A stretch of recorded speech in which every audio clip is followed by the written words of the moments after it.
These crops are lost, knocked down, and burned into the dusty soil by triple-digit temperatures and little to no rain. Chunky, dry, just no moisture at all. See over here. The nation's widest drought since the 1950s has a harsh grip on farmer David White, whose family has been farming for 5 generations in southern Illinois.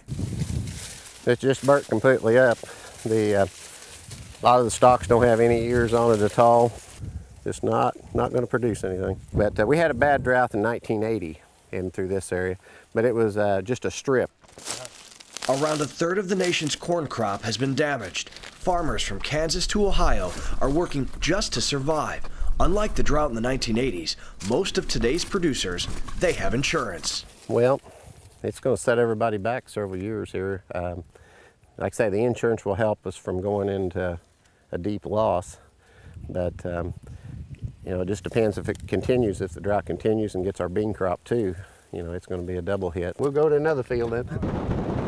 Just a few months ago, farmers had been expecting a record yield in 2012. Now, as far as the eye can see, uncertainty as to how long this natural disaster will actually go on.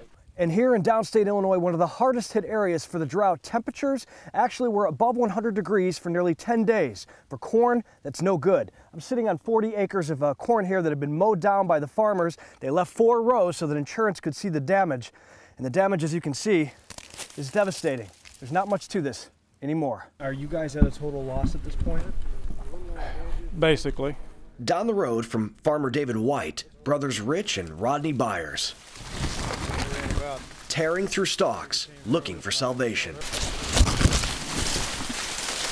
You know, I mean, you can just look in this area and say that that's a zero yield. Crop insurance will likely cover 150 bushels per acre. This year, they were expecting to harvest more than 170. 20 in length. You know, it's disheartening.